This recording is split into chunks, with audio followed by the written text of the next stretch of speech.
जगत में प्रत्येक व्यक्ति को किसी ना किसी प्रकार की निर्बलता अवश्य होती है। जैसे कोई बहुत तेजी से दौड़ नहीं पाता तो कोई अधिक भार नहीं उठा पाता, कोई असाध्य रोग से पीड़ित रहता है तो कोई पढ़े हुए पाठों को स्मरण में नहीं रख पाता। ऐसे अनेकों उदाहरण और भी हैं। क्या आप किसी ऐसे व्यक्ति को जानते हैं जिसे सब कुछ प्राप्त हो और हम जीवन की उस एक निर्बलता को जीवन का केंद्र मानकर जीते हैं? इस कारणवश हृदय में दुख और असंतोष रहता है सदा। निर्बलता मनुष्य को जन्म से अथवा संजोग से प्राप्त होती है, किंतु उस निर्बलता को मनुष्य का मन अपनी मर्यादा बना लेता है। किंतु कुछ व्यक्ति ऐसे भी होते हैं जो अपने पुरुषार्थ और श्रम से उस निर्बलता को पराजित कर देते हैं। क्या भेद है उनमें और अन्य लोगों में?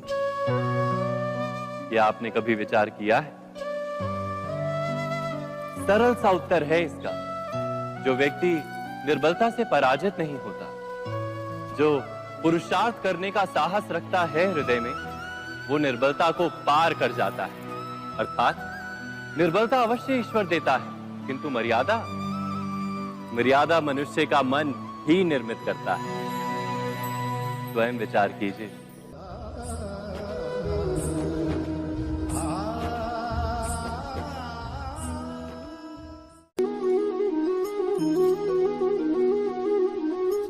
भविष्य का दूसरा नाम है संघर्ष। हृदय में आज इच्छा होती है और यदि पूर्ण नहीं हो पाती तो हृदय भविष्य की योजना बनाता है। भविष्य में इच्छा पूर्ण होगी ऐसी कल्पना करता रहता है, किंतु जीवन ना तो भविष्य में है ना अतीत में। जीवन तो इस क्षण का नाम, अर्थात इस क्षण का अनुभव ही जीवन का अनुभव। पर हम ये जानते हुए भी इतना सा सत्य समझ नहीं पाते। या तो हम बीते हुए समय के स्मरणों को घेर कर बैठे रहते, या फिर आने वाले समय के लिए हम योजनाएं बनाते रहते हैं और जीवन जीवन बीत जाता है। एक सत्य यदि हम हृदय में उतार लें कि ना हम भविष्य देख सकते हैं, ना ही भविष्य निर्मित कर सकते हैं, हम तो केवल धैर्य और साहस के साथ भविष्य को आलिंगन दे सकते हैं, स्वागत कर सकते हैं भविष्य का। तो क्या जीवन का हर पल जीवन से नहीं भर जाएगा? स्वयं विचार कीजिए।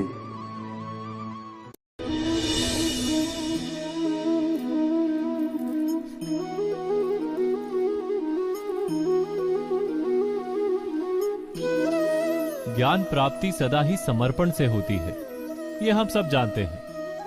किंतु समर्पण का वास्तविक महत्व क्या है? क्या हमने कभी विचार किया? मनुष्य का मन सदा ही ज्ञान प्राप्ति में विभिन्न बाधाओं को उत्पन्न करता है। कभी किसी अन्य विद्यार्थी से ईर्ष्या हो जाती है, कभी पढ़ाए हुए पाठों पर संदेह जन्मता है और कभी गुरु द्वारा दिया गया दंड मन को अहंकार से भर देता है। नहीं, क्या ऐसा नहीं होता?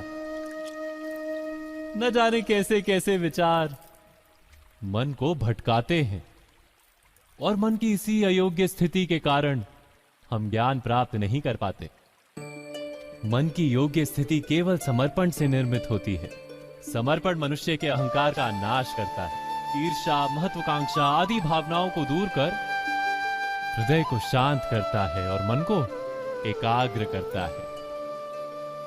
वास्तव में ईश्वर की सृष्टि में ना ज्ञान की मर्यादा है ना ज्ञानियों की। गुरु दत्तात्रेय ने तो गाय और श्वान से भी ज्ञान प्राप्त कर लिया था। अर्थात विषय ब्रह्म ज्ञान का हो या जीवन के ज्ञान का या गुरुकुल में प्राप्त होने वाले ज्ञान का, उसकी प्राप्ति के लिए गुरु से अधिक महत्व है उस गुरु के प्रति हमारा समर्पण। क्या यह सत्य नहीं?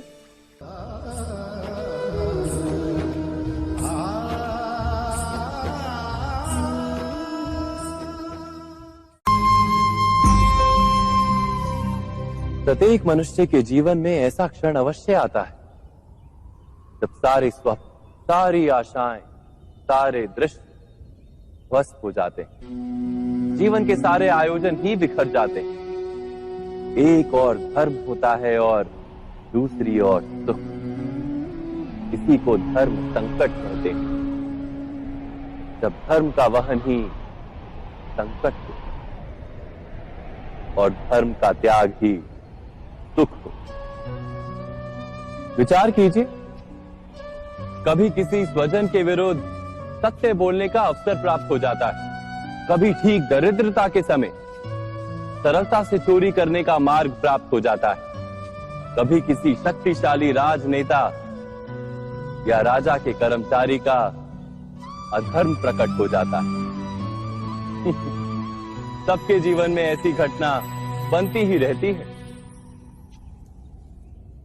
अधिकतर लोग ऐसे किसी क्षण को धर्म संकट के रूप में जान ही नहीं पाते। हमें किसी प्रकार के संघर्ष का अनुभव ही नहीं होता। सहजता से सुख की ओर खींचे चले जाते हैं, जैसे मक्खी गुड़ की ओर खींची चली जाती। वास्तव में धर्म संकट का क्षण ईश्वर के निकट जाने का क्षण होता है। यदि हम संघर्षों से भयभीत ना हो, सुख की ओर आकर्षित ना हो, अपने धर्म पर दृढ़ रहे,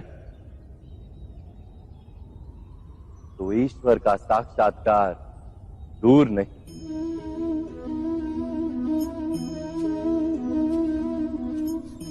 पवन से युद्ध करने वाला पत्ता यदि पेड़ से गिरता है तो भी आकाश की ओर उठता है। पवन से झुकने वाली घास वहीं भूमि पर रह जाती। अर्थात धर्म संकट से यदि हम संकट को ही टाल दें तो सुख तो मिलता है, जीवन बढ़ता है, किंतु क्या चरित्र नहीं टूटता? क्या आत्मा दरिद्र नहीं हो जाती? क्या ईश्वर से अंतर नहीं हो जाता? स्वयं विचार कीजिए।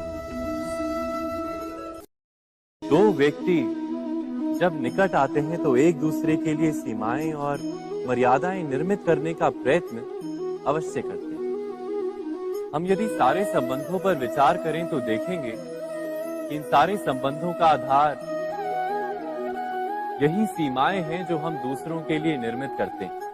और यदि अनजाने में भी कोई अन्य व्यक्ति इन सीमाओं को तोड़ता है तो उसी क्षण हमारा हृदय क्रोध से भर जाता है।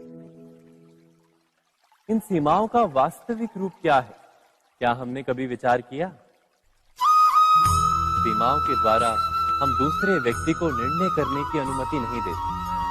अपना निर्णय उस व्यक्ति पर थोपते, अर्थात किसी की स्वतंत्रता का अस्वीकार करते हैं।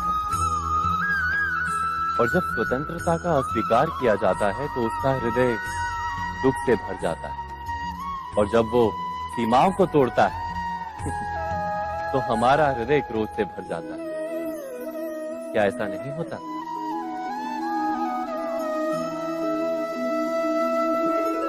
पर यदि एक दूसरे की स्वतंत्रता का सम्मान किया जाए तो किसी मर्यादाओं या सीमाओं की आवश्यकता ही नहीं होती। अर्थात जिस प्रकार स्वीकार किसी संबंध का देह है, क्या वैसे ही स्वतंत्रता किसी संबंध की आत्मा नहीं? स्वयं विचार कीजिए।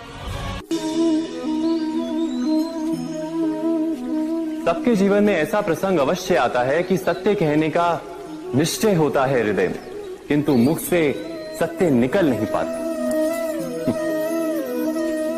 कोई भय मन को घेर लेता है। किसी घटना अथवा प्रसंग के बारे में बात करना या फिर स्वयं से कोई भूल हो जाए उसके बारे में कुछ बोलना, क्या ये सत्य है? नहीं, ये तो केवल तथ्य है।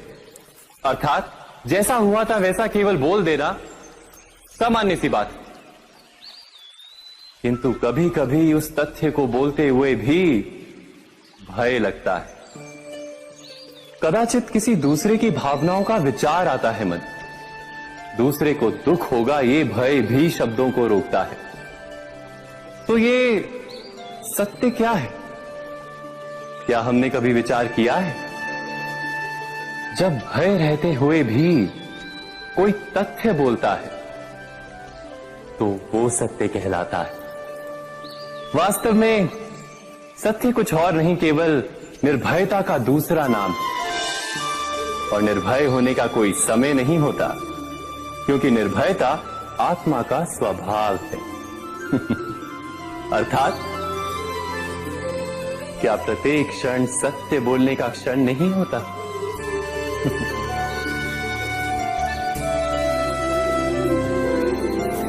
स्वयं विचार कीजिए।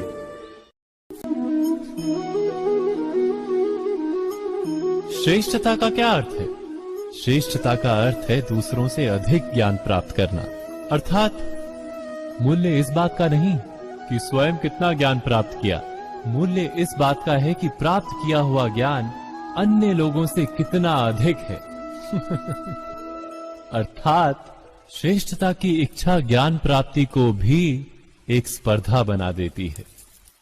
और स्पर्धा में विजय अंतिम कब होती है?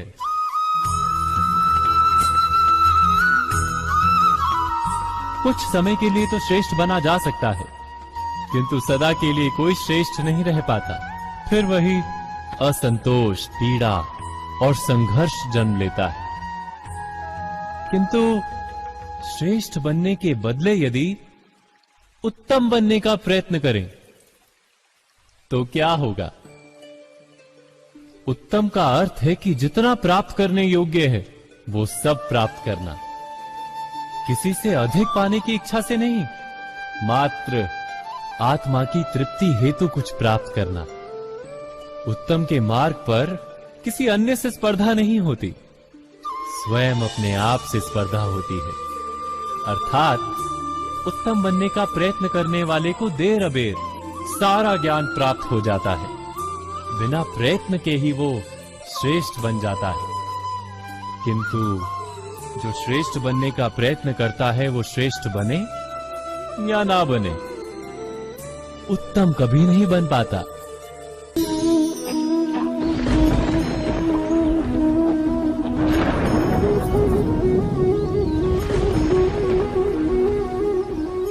सपनों और पूर्वाभासों के आधार पर हम भविष्य के सुख दुख की कल्पना करते हैं। भविष्य के दुख का कारण दूर करने के लिए हम आज योजना बनाते हैं। किंतु कल के संकट को आज निर्मूल करने से हमें लाभ मिलता है या हानि पहुंचती है? ये प्रश्न हम कभी नहीं करते।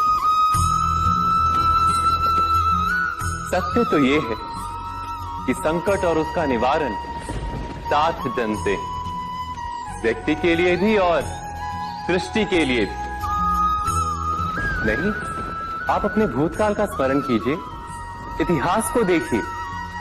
आप तुरंत ही ये जान पाएंगे कि जब जब संकट आता है तब तब उसका निवारण करने वाली शक्ति भी जन्म लेती है। यही तो जगत का चलन है।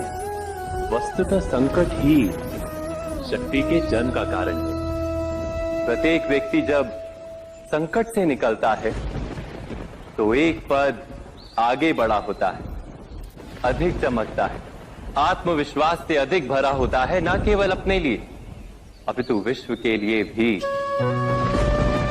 क्या ये सत्य नहीं? वास्तव में संकट का जन्म है एक अवसर का जन्म, अपने आप को बदलने का, अपने विचारों को ऊंचाई पर करने का अवसर, अपनी आत्मा को बलवान और ज्ञान मंडित बनाने का अवसर। जो ये कर पाता है उसे कोई संकट नहीं होता, किंतु जो ये नहीं कर पाता वो तो स्वयं एक संकट है विश्व के लिए। विचार कीजिए।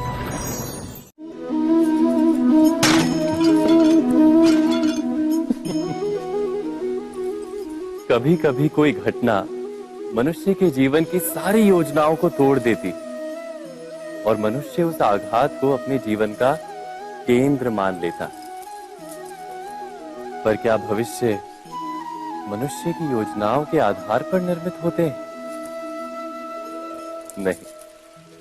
जिस प्रकार किसी ऊंचे पर्वत पर सर्वप्रथम चढ़ने वाला उस पर्वत की तलाई में बैठकर जो योजना बनाता है, क्या वही योजना उसे उस पर्वत की चोटी तक पहुंचाती है? नहीं। वास्तव में वो जैसे जैसे ऊपर चढ़ता है वैसे वैसे उसे नई नई चुनौतियां, नई नई विडंबनाएं, नए नए अवरोध मिलते हैं। प्रत्येक पद पर वो अपने अगले पद का निर्णय करता है। प्रत्येक पद पर उसे अपनी योजनाओं को बदलना पड़ता है। कहीं पुरानी योजना उसे खाई में ना ढकेल दे। वो पर्वत को अपने योग्य नहीं बना पाता, केवल स्वयं को पर्वत के योग्य बना सकता है। क्या जीवन के साथ भी ऐसा ही नहीं? जब मनुष्य जीवन में किसी एक चुनौती को, एक अवरोध को अपने जीवन का केंद्र मान लेता है, अपने जीवन की गति को ही रोक देता है, तो वो अपने जीवन में सफल नहीं बन पाता और ना ही सुख और शांति प्राप्त कर पाता। अर्थात जीवन को अपने योग्य बनाने के बदले स्वयं अपने को जीवन के योग्य बनाना ही सफलता और सुख का एकमात्र मार्ग नहीं। स्वयं विचार कीजिए।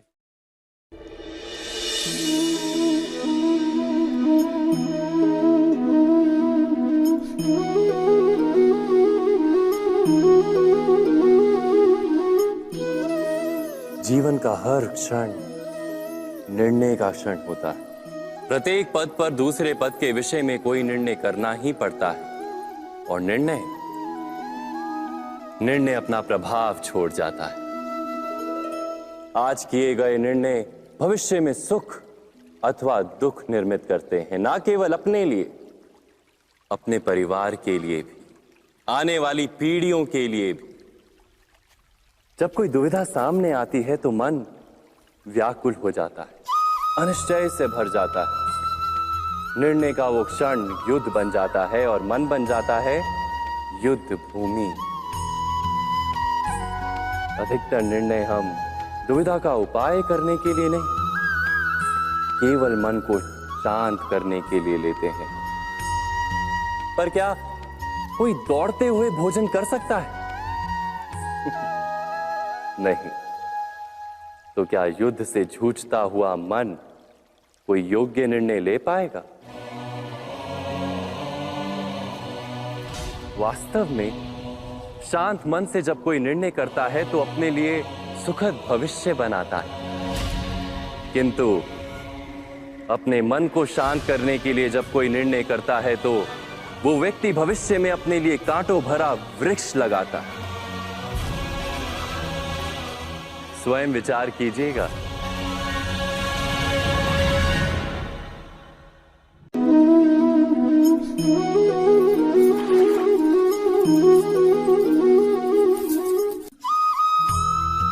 जीवन में आने वाले संघर्षों के लिए जब मनुष्य स्वयं को योग्य नहीं मानता, जब उसे अपने ही बल पर विश्वास नहीं रहता, तब वो सद्गुणों को त्याग कर दुर्गुणों को अपनाता है। वस्तुतः मनुष्य के जीवन में दुर्जनता जन्म ही तब लेती है जब उसके अंतर में आत्मविश्वास नहीं होता। आत्मविश्वास ही अच्छाई को धारण करता है। ये आत्मविश्वास है क्या?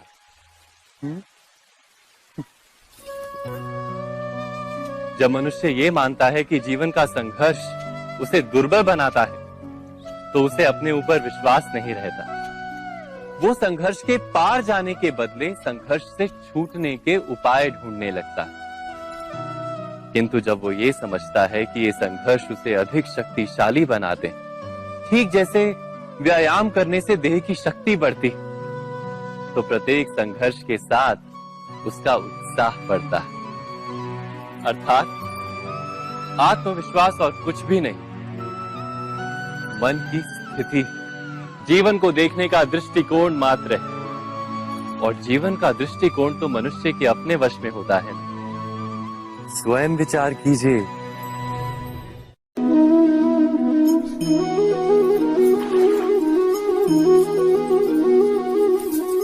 पिता सदा ही अपने संतान के सुख की कामना करते हैं, उनके भविष्य की चिंता करते रहते हैं। इसी कारणवश सदा ही अपने संतानों के भविष्य का मार्ग स्वयं निश्चित करने का प्रयत्न करते रहते हैं। जिस मार्ग पर पिता स्वयं चला है, जिस मार्ग के कंकर पत्थर को स्वयं देखा है, मार्ग की छाया, मार्ग की धूप को स्वयं जाना है, उसी मार्ग पर उसका पुत्र भी चले, यही इच्छा रहती है हर पिता की। निस्संदेह उत्तम भावना है ये, किंतु 3 प्रश्नों के ऊपर विचार करना हम भूल ही जाते हैं। कौन से प्रश्न? प्रथम प्रश्न, क्या समय के साथ प्रत्येक मार्ग बदल नहीं जाते? क्या समय सदा ही नई चुनौतियों को लेकर नहीं आता? तो फिर बीते हुए समय के अनुभव नई पीढ़ी को किस प्रकार लाभ दे सकते हैं? दूसरा प्रश्न, क्या प्रत्येक संतान अपने माता पिता की छवि होता है?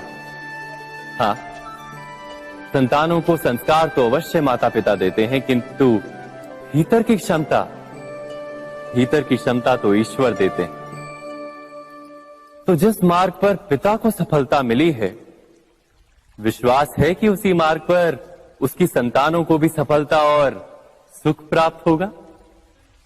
तीसरा प्रश्न, क्या जीवन के संघर्ष और चुनौतियां लाभकारी नहीं होती? क्या प्रत्येक नया प्रश्न एक नए उत्तर का द्वार नहीं खोलता? तो फिर संतानों को नए नए प्रश्नों, संघर्षों और चुनौतियों से दूर रखना, ये उनके लिए लाभ करना कहलाएगा या हानि पहुंचाना? अर्थात जिस प्रकार संतान के भविष्य का निर्माण करने के बदले उसके चरित्र का निर्माण करना श्रेष्ठ है, वैसे ही संतानों के जीवन का मार्ग निश्चित करने के बदले उन्हें नए संघर्षों के साथ जूझने के लिए मनोबल व ज्ञान देना अधिक लाभदायक नहीं होगा? स्वयं विचार कीजिए।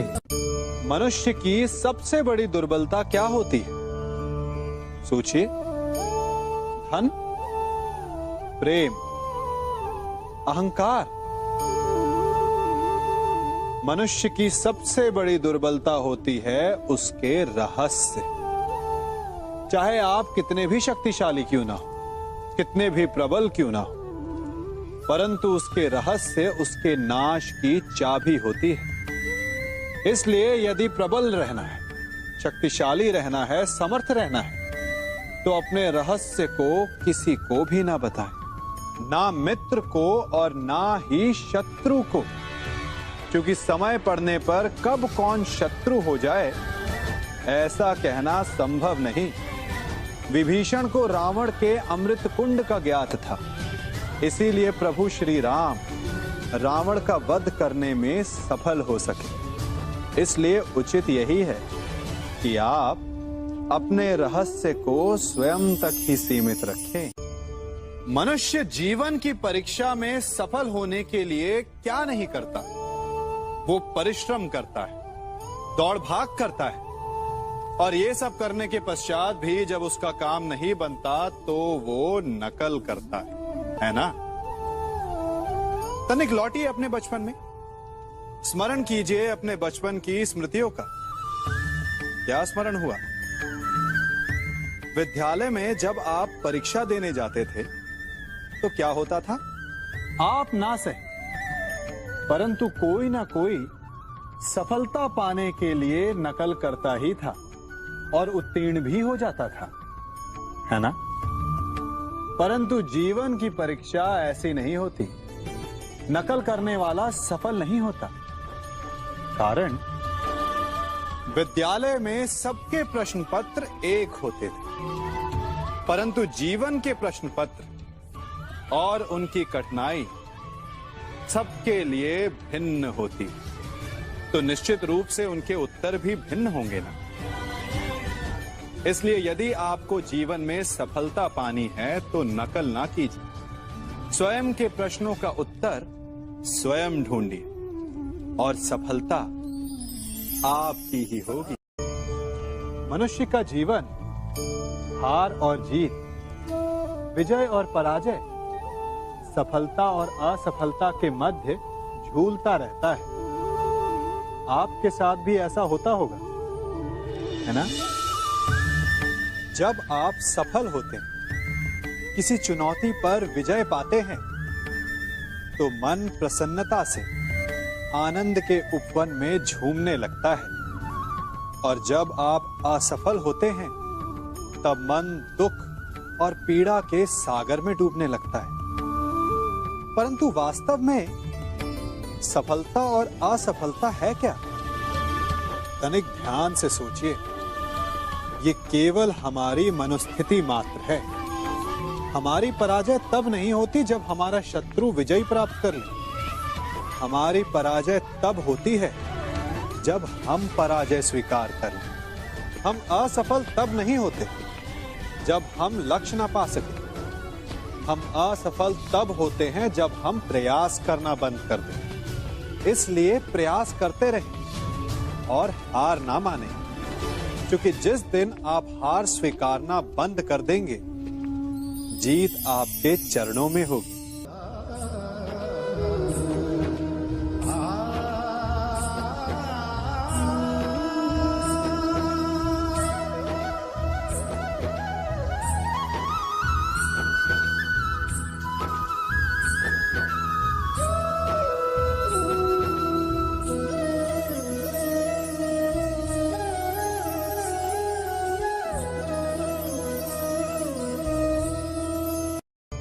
आप सबने बरगद के वृक्ष को तो देखा ही होगा। क्या आपको ज्ञात है, बरगद के वृक्ष के बीज का आकार राई से भी छोटा होता है, परंतु बरगद का वृक्ष संसार के महाकाय वृक्षों में जाना जाता है। जब उसका जन्म होता है, तब उसमें वो जटाएं, वो शाखाएं नहीं होती, परंतु जैसे जैसे उसका विस्तार होता है, जैसे जैसे वो अधिक शाखाओं का भार उठाता है, अधिक पत्तियों का सृजन करता है, वैसे वैसे उसकी शाखाएं जटाएं बनकर जड़ तक पहुंचती है और इस वृक्ष को सहारा देती है। ये जीवन का बहुत महत्वपूर्ण पथ है। बिना लोभ लालच शुभ कार्य करें, अन्य लोगों की सहायता करें। धीरे धीरे आपने जिनकी सहायता की, वो आपके सहायक बनते जाएं, आपकी जड़ों को और बलशाली बनाएंगे, आयु, मान और आकार बढ़ाएंगे। सहजीवन, सहायता और निष्काम कर्म आपको मृत्यु के पश्चात भी मरने नहीं देगा, आपको अमर रखेगा। हमारा शरीर प्रकृति का एक महान आविष्कार है। इससे जटिल संरचना संसार में और कोई नहीं। हमारा शरीर जितना जटिल है, यदि इसे ठीक से जाना जाए, तो इससे अधिक सरल ज्ञान देने वाला और कोई नहीं। हमारे शरीर में पंच इंद्रियां होती हैं, जो हमें भाव, गुण और वस्तुओं का बोध कराती हैं। हमारे पास आंखें हैं, नाक है, स्पर्श के लिए त्वचा है, कान है और जीभा है। सबका भिन्न भिन्न कार्य है। आंखों से देखना, कानों से सुनना, नथनों से श्वास लेना, त्वचा से स्पर्श करना और जीभा से स्वाद लेना। परंतु क्या आपने कभी सोचा कि प्रकृति ने हमें 2 आंखें दी, 2 नथने दी, 2 कान दी, स्पर्श के लिए ये पूरा शरीर दिया, परंतु जीभा केवल 1 दी? ऐसा क्यों? क्योंकि प्रकृति चाहती है कि हम देखें अधिक, सुने अधिक और ज्ञान अधिक अर्जित करें, बोले कम। क्योंकि अधिक वाचाल नाश को निमंत्रण देता है। स्मरण रखिएगा।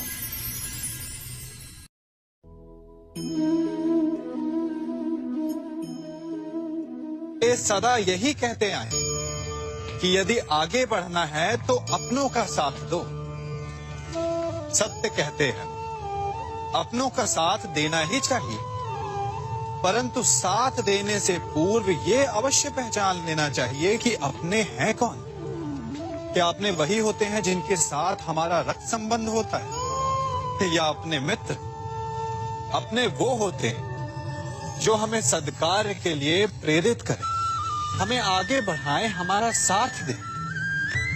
और वो जिनका साथ देने से समाज का नाश, धर्म की हानि हो, वो सगे हो करके भी सगे नहीं होते। इसलिए जब अपनों की परिभाषा का चुनाव करें तो उन्हें अपना माने जो आपका साथ दे, उन्हें नहीं जो हमें अज्ञान के मार्ग पर ले जाएं।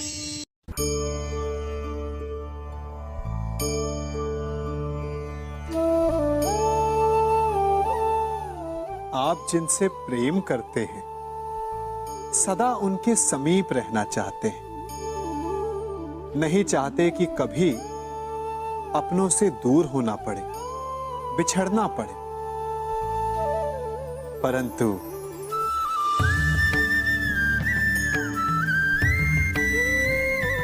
एक समय के पश्चात अपनों से दूर हो जाना उन्नति के लिए आवश्यक है।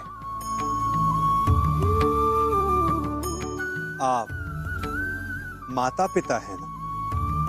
यदि आप अपनी संतान के जीवन के हर पग पर उनका मार्गदर्शन करते रहेंगे तो आपकी संतान स्वयं मार्ग चुनना कैसे सीखेगी? मार्ग के कांटों से स्वयं को बचाना कैसे सीखेगी? इसीलिए एक समय के पश्चात अपनों से बनाई गई दूरी सदा लाभदायक रहती है। आज मैं आप सबको एक कथा सुनाता हूं। एक दिन प्रातः एक व्यापारी अपने घर से निकला। घर से निकलते ही एक बिल्ली ने उस व्यापारी का मार्ग काट दिया। व्यापारी घबरा गया, वो फिर से घर लौट गया और शुभ घड़ी की प्रतीक्षा करने लगा। और जब वो पुनः अपने घर से निकला तब वो वाहन जा चुका था जिससे राजा तक पहुंचकर उसे भेंट देनी थी। राजा को भेंट नहीं मिली। राजा क्रोधित हो गए। राजा ने उस व्यापारी का व्यापार बंद करवा दिया। इस कारण व्यापारी क्रोधित होकर घर पर अपनी पत्नी से लड़ बैठा। पत्नी अपने बच्चों समेत मैके वापस चली गई और उस व्यापारी के जीवन में यदि कुछ रह गया था तो केवल अंधकार। और इन सब का कारण वो उस बिल्ली को मानता रहा जिसने उसका मार्ग काटा था। ऐसा ही एक दूसरा व्यापारी राजा को भेंट देने निकला और उस व्यापारी का मार्ग भी एक बिल्ली ने काट दिया। वो व्यापारी तनिक घबराया, परंतु उसने आगे बढ़ना अधिक उचित समझा। राजा तक वो समय पर पहुंचा।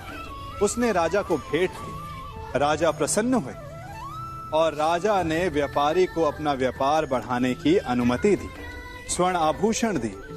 जब व्यापारी घर पर पहुंचा तो पत्नी को आभूषण और अपने बच्चों को देने के लिए वस्त्र थे उसके पास। हर ओर प्रसन्नता थी। समझ रहे हैं ना?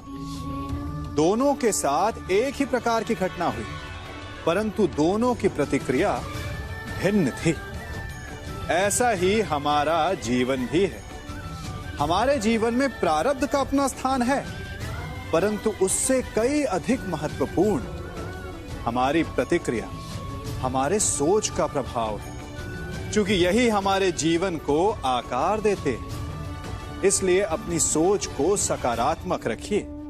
आपका जीवन सदैव आनंदमय।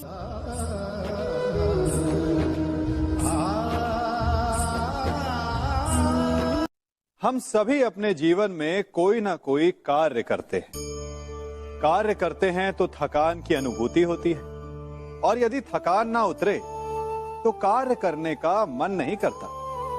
हम आशा करते हैं कि कदाचित एक दिन में 24 के स्थान पर 26 घंटे होते तो आराम करने के लिए हमें और अधिक समय मिल जाता। हमें ऐसा अनुभव होता है कि हम बहुत अधिक कार्य कर रहे हैं, है ना? परंतु क्या आपने कभी सोचा है कि जो लोग संसार में सफल हैं, उनके पास भी सफल होने के लिए दिन में केवल 24 घंटे थे। तो फिर वो सफल क्यों है?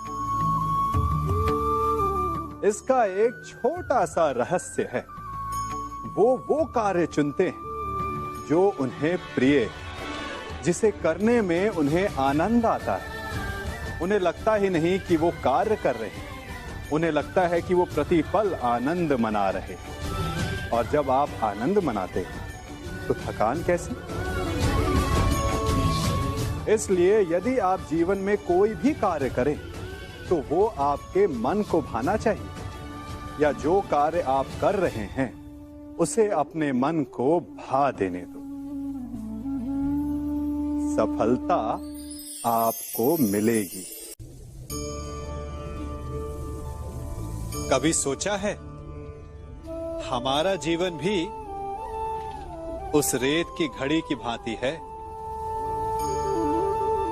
जो रेत नीचे गिर चुकी है वो हमारा अतीत है, जो अब भी ऊपर है वो हमारा आने वाला भविष्य है, और वर्तमान ये संकुचित स्थल है जहां से धीरे धीरे करके रेत गिर रही है। अर्थात हमारे पास जीने के लिए यही एक क्षण है। उसका उपयोग कैसे करना है ये हम पर निर्भर करता है। जो बीत गया उसका दुख मनाना है, या जो भविष्य में होने वाला है उसकी प्रतीक्षा में क्रोध करना है। सब कुछ करने के लिए यही एक क्षण है। प्रसन्न रहना है तो उसके लिए भी यही एक पल है। प्रतीक्षा करते रहोगे तो ये पल भी भूतकाल में बदल जाएगा। इसलिए आनंद के लिए, परोपकार के लिए प्रतीक्षा ना कीजिए। आपके पास जो पल है उनका भरपूर सदुपयोग कीजिए, क्योंकि इस घड़ी को पलटकर आप फिर से समय अवश्य गिन सकते हैं, परंतु अपना बीता हुआ समय आप वापस नहीं लौटा पाएंगे।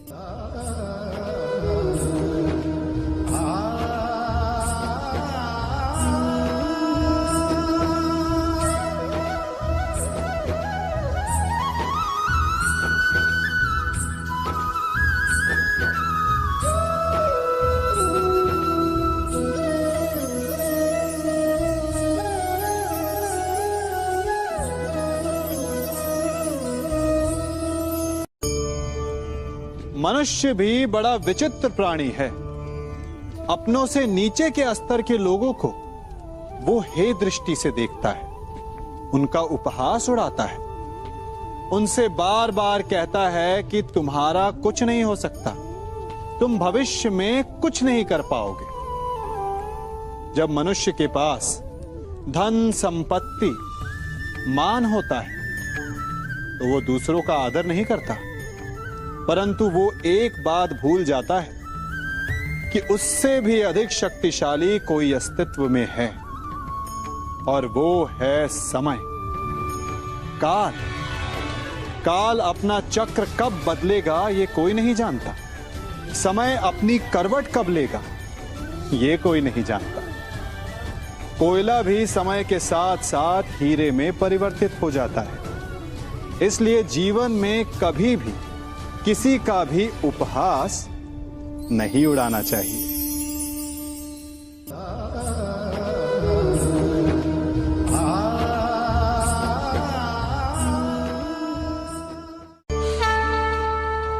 गर्व, अभिमान और अहंकार, ये तीनों सुनने में एक जैसे लगते हैं, परंतु तीनों का अर्थ भिन्न होता है और परिणाम भी। तीनों का आरंभ प्रेम से होता है। स्वयं से प्रेम, परिश्रम हमारे मन में गर्व को जन्म देता है, और सफलता अभिमान जगाती है। यहां तक ठीक है, परंतु जब ये भावना अहंकार बन जाती है तब वो समस्या बन जाती है, क्योंकि सबसे बुरा अंत अहंकारी का ही होता है। परंतु मनुष्य के लिए पहेली यही है कि पहचाना कैसे जाए कि अहंकार जग गया है और उसका दमन आवश्यक है। इसका उत्तर मैं नहीं, आपका मन देगा। जब तक आप स्वयं से प्रसन्न हैं, जब तक आप सबसे ऊंचा उठने का प्रयास कर रहे हैं, तब तक ठीक है। परंतु जब आपके मन में दूसरों को नीचा समझने का भाव आ जाए तो सावधान हो जाइए, क्योंकि यही अहंकार है जो वास्तव में आपको हीन कर रहा है।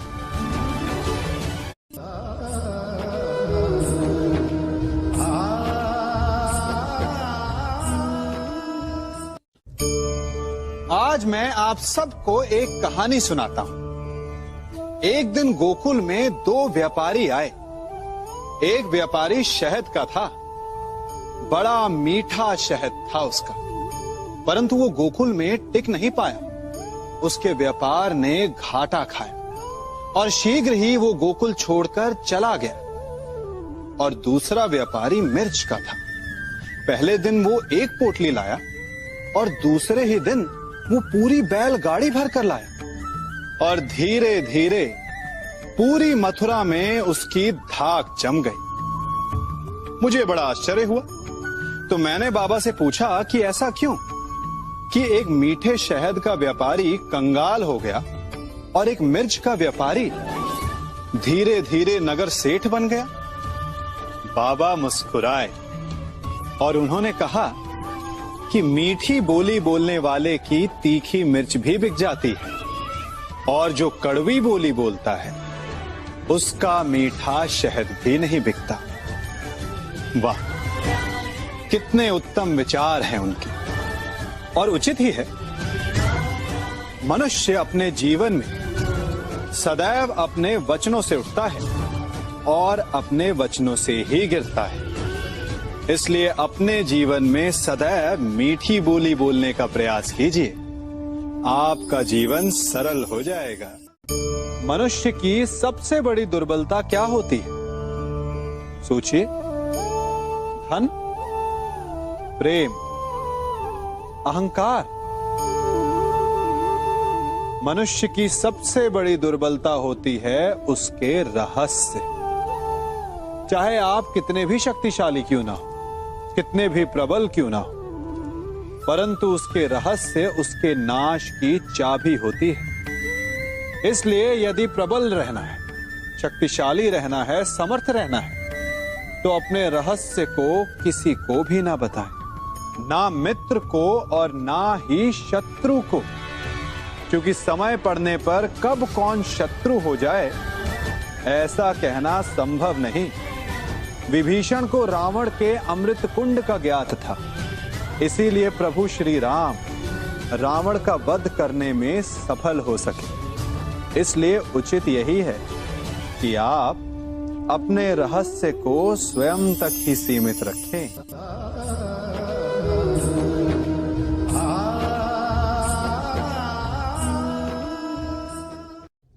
युवा अवस्था भी हमारे जीवन का कितना सुंदर काल होता है ना। बाहु में बल, मन में कुछ बड़ा कर जाने की चाह, आंखों में भविष्य के सुंदर और कोमल सपने। और इसी अवस्था में मनुष्य के भीतर पनपता है प्रेम। किसी को देखकर उस पर मन मोहित हो जाता है और फिर मनुष्य अपना सब कुछ उस पर न्यौछावर कर देना चाहता है। फिर प्रेम की परिणति होती है विवाह में। क्यों? सबको अपने खट्टे मीठे संस्मरण स्मरण हुआ है ना। परंतु यहीं से अधिकतर माता पिता और संतान के मध्य विचारों का विरोध प्रारंभ हो जाता है। संतान को लगता है कि उसका चुना जीवन साथी ही उसके लिए उपयुक्त है, और माता पिता को लगता है कि संतान अनजाने में भूल कर रही है। संतान का तर्क होता है कि उसे विवाह किससे करना है, ये उसका अधिकार है, और माता पिता का तर्क ये होता है कि अब भी जीवन साथी चुनने की समझ संतान में है ही नहीं। तो इस अवरोध को काटा कैसे जाए, उचित निर्णय कैसे लिया जाए? इसका एक ही मार्ग है, अपने उत्तरदायित्व का भान और अपनों से बड़ों के मापदंडों का भान। विवाह करने से पूर्व ये जान लेना आवश्यक है कि विवाह केवल अपने प्रेम को पाने का मार्ग नहीं है, अपितु विवाह से जीवन का एक नया द्वार भी खुलता है, और हर नए जीवन के साथ नए उत्तरदायित्व भी होते हैं। और यदि इन उत्तरदायित्वों को समझकर निर्णय लिया जाए तो विश्वास कीजिए, आपका दाम्पत्य जीवन आनंद से भरा रहेगा, और आपको कभी यह पछतावा नहीं होगा कि आपने कोई अनुचित निर्णय लिया।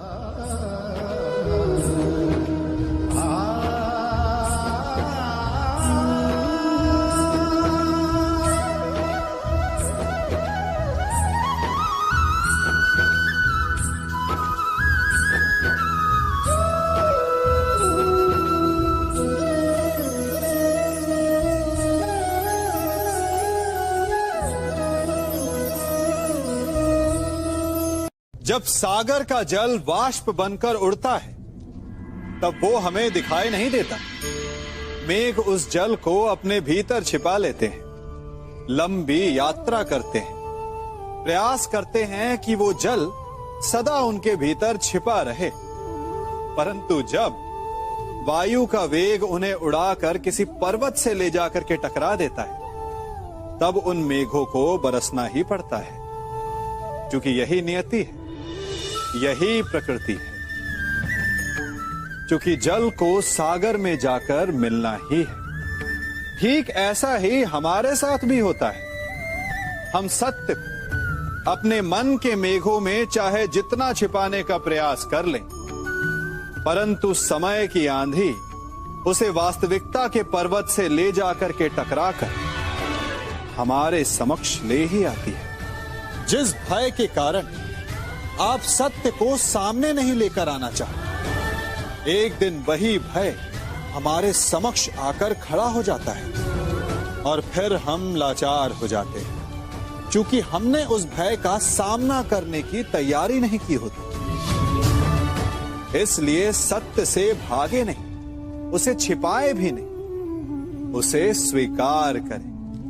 भविष्य की बड़ी विपत्ति से बच जाएंगे।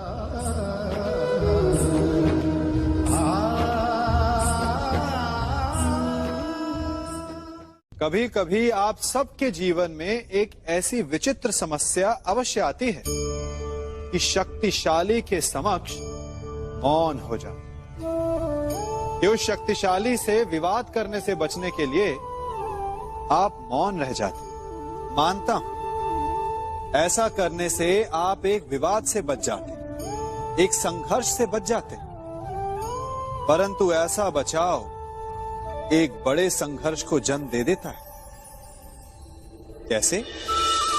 हमारा मौन रहना अनजाने में उसका समर्थन बन जाता है और वो स्वयं को अधिक शक्तिशाली अनुभव करता है, और यहां से हमारा दमन प्रारंभ हो जाता है। एक के बाद एक हम अन्याय में अनचाहे रूप से सम्मिलित होते चले जाते हैं। तो इसका तोड़ क्या है? ये समझने के लिए ये जानना आवश्यक है कि ऐसी कौन सी बात है जो आपको विरोध करने से रोकती है।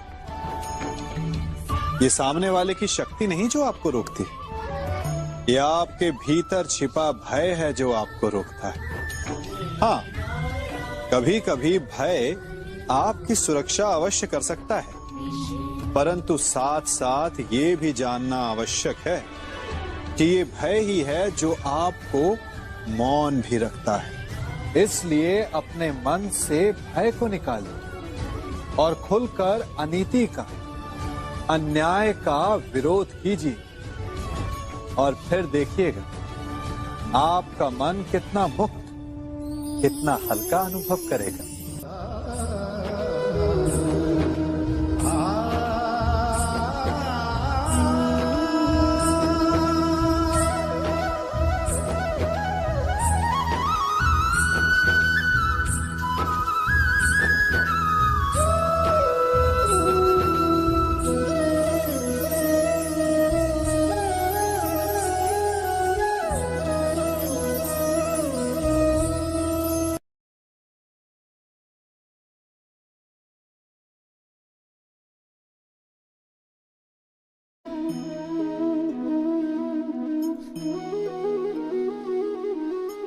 जगत में प्रत्येक व्यक्ति को किसी ना किसी प्रकार की निर्बलता अवश्य होती है। जैसे कोई बहुत तेजी से दौड़ नहीं पाता तो कोई अधिक भार नहीं उठा पाता, कोई असाध्य रोग से पीड़ित रहता है तो कोई पढ़े हुए पाठों को स्मरण में नहीं रख पाता। ऐसे अनेकों उदाहरण और भी हैं। क्या आप किसी ऐसे व्यक्ति को जानते हैं जिसे सब कुछ प्राप्त हो और हम जीवन की उस एक निर्बलता को जीवन का केंद्र मानकर जीते हैं। इस कारणवश हृदय में दुख और असंतोष रहता है सदा। निर्बलता मनुष्य को जन्म से अथवा संजोग से प्राप्त होती है, किंतु उस निर्बलता को मनुष्य का मन अपनी मर्यादा बना लेता है। किंतु कुछ व्यक्ति ऐसे भी होते हैं जो अपने पुरुषार्थ और श्रम से उस निर्बलता को पराजित कर देते हैं। क्या भेद है उनमें और अन्य लोगों में? क्या आपने कभी विचार किया है? सरल सा उत्तर है इसका।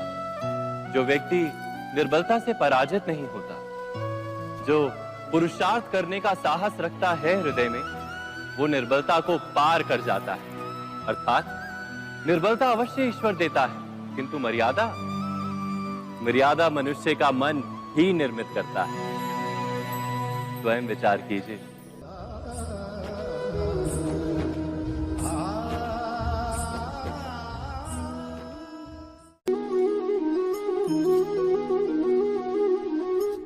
भविष्य का दूसरा नाम है संघर्ष।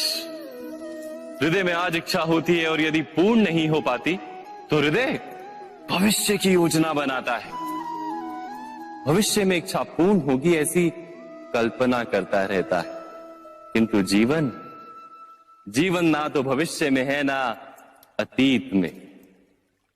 जीवन तो इस क्षण का नाम है, अर्थात इस क्षण का अनुभव ही जीवन का अनुभव। पर हम ये जानते हुए भी इतना सा सत्य समझ नहीं पाते। या तो हम बीते हुए समय के स्मरणों को घेर कर बैठे रहते, या फिर आने वाले समय के लिए हम योजनाएं बनाते रहते हैं और जीवन जीवन बीत जाता है। एक सत्य यदि हम हृदय में उतार लें कि ना हम भविष्य देख सकते हैं, ना ही भविष्य निर्मित कर सकते हैं, हम तो केवल धैर्य और साहस के साथ भविष्य को आलिंगन दे सकते हैं, स्वागत कर सकते हैं भविष्य का। तो क्या जीवन का हर पल जीवन से नहीं भर जाएगा? स्वयं विचार कीजिए।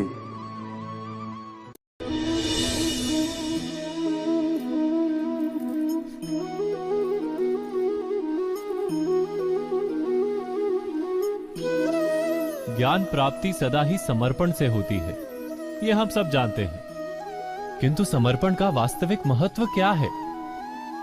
क्या हमने कभी विचार किया? मनुष्य का मन सदा ही ज्ञान प्राप्ति में विभिन्न बाधाओं को उत्पन्न करता है। कभी किसी अन्य विद्यार्थी से ईर्ष्या हो जाती है, कभी पढ़ाए हुए पाठों पर संदेह जन्मता है और कभी गुरु द्वारा दिया गया दंड मन को अहंकार से भर देता है। नहीं, क्या ऐसा नहीं होता? न जाने कैसे कैसे विचार मन को भटकाते हैं और मन की इसी अयोग्य स्थिति के कारण हम ज्ञान प्राप्त नहीं कर पाते। मन की योग्य स्थिति केवल समर्पण से निर्मित होती है। समर्पण मनुष्य के अहंकार का नाश करता है, ईर्ष्या, महत्वाकांक्षा आदि भावनाओं को दूर कर हृदय को शांत करता है और मन को एकाग्र करता है। वास्तव में ईश्वर की सृष्टि में ना ज्ञान की मर्यादा है ना ज्ञानियों की। गुरु दत्तात्रेय ने तो गाय और श्वान से भी ज्ञान प्राप्त कर लिया था। अर्थात विषय ब्रह्म ज्ञान का हो या जीवन के ज्ञान का या गुरुकुल में प्राप्त होने वाले ज्ञान का, उसकी प्राप्ति के लिए गुरु से अधिक महत्व है उस गुरु के प्रति हमारा समर्पण। क्या यह सत्य नहीं?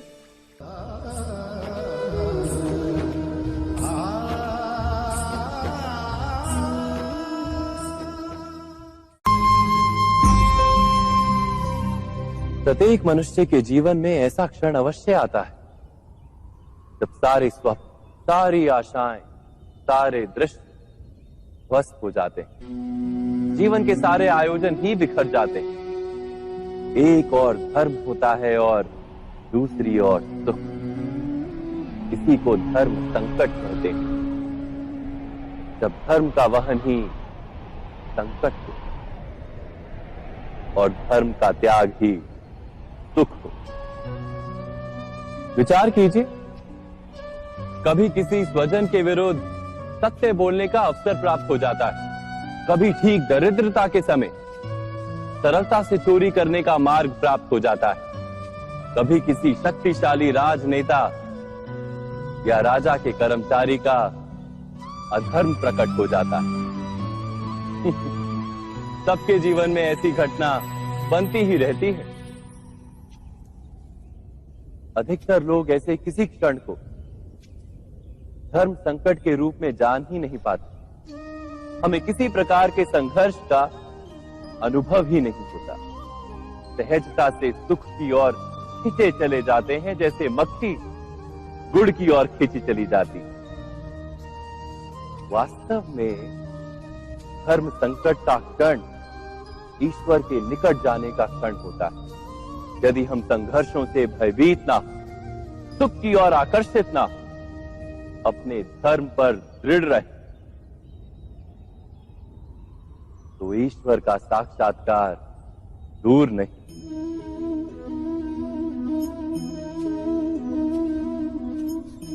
पवन से युद्ध करने वाला पत्ता यदि पेड़ से गिरता है तो भी आकाश की ओर उठता है। पवन से झुकने वाली घास वहीं भूमि पर रह जाती है। अर्थात धर्म संकट से यदि हम संकट को ही टाल दें तो सुख तो मिलता है, जीवन बढ़ता है, किंतु क्या चरित्र नहीं टूटता? क्या आत्मा दरिद्र नहीं हो जाती? क्या ईश्वर से अंतर नहीं हो जाता? स्वयं विचार कीजिए। दो व्यक्ति जब निकट आते हैं तो एक दूसरे के लिए सीमाएं और मर्यादाएं निर्मित करने का प्रयत्न अवश्य करते हैं। हम यदि सारे संबंधों पर विचार करें तो देखेंगे कि इन सारे संबंधों का आधार यही सीमाएं हैं जो हम दूसरों के लिए निर्मित करते हैं।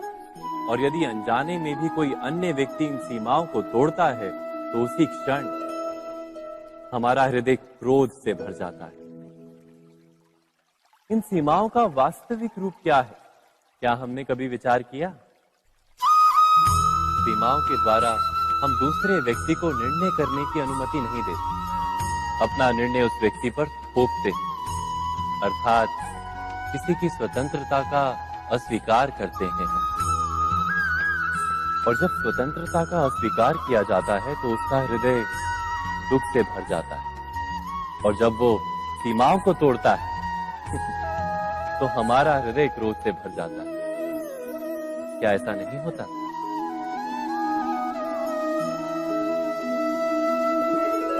पर यदि एक दूसरे की स्वतंत्रता का सम्मान किया जाए तो किसी मर्यादाओं या सीमाओं की आवश्यकता ही नहीं होती। अर्थात जिस प्रकार स्वीकार किसी संबंध का देह है, क्या वैसे ही स्वतंत्रता किसी संबंध की आत्मा नहीं? स्वयं विचार कीजिए। सबके जीवन में ऐसा प्रसंग अवश्य आता है कि सत्य कहने का निश्चय होता है हृदय में, किंतु मुख से सत्य निकल नहीं पाता। कोई भय मन को घेर लेता है। किसी घटना अथवा प्रसंग के बारे में बात करना या फिर स्वयं से कोई भूल हो जाए उसके बारे में कुछ बोलना, क्या ये सत्य है? नहीं, ये तो केवल तथ्य है।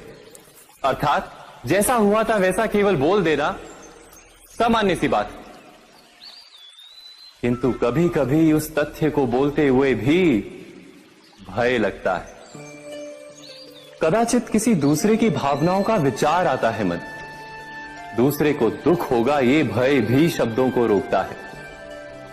तो ये सत्य क्या है? क्या हमने कभी विचार किया है?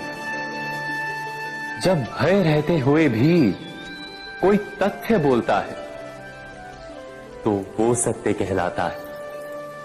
वास्तव में सत्य कुछ और नहीं, केवल निर्भयता का दूसरा नाम है। और निर्भय होने का कोई समय नहीं होता, क्योंकि निर्भयता आत्मा का स्वभाव है।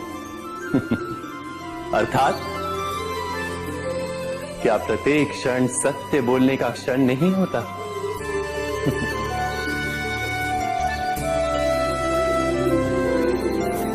स्वयं विचार कीजिए।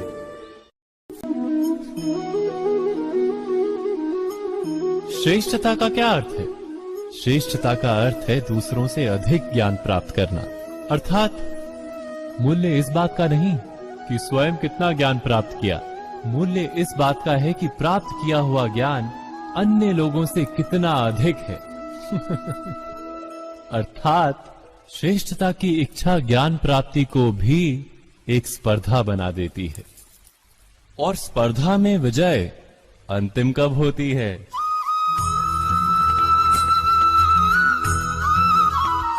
कुछ समय के लिए तो श्रेष्ठ बना जा सकता है, किंतु सदा के लिए कोई श्रेष्ठ नहीं रह पाता। फिर वही असंतोष, पीड़ा और संघर्ष जन्म लेता है।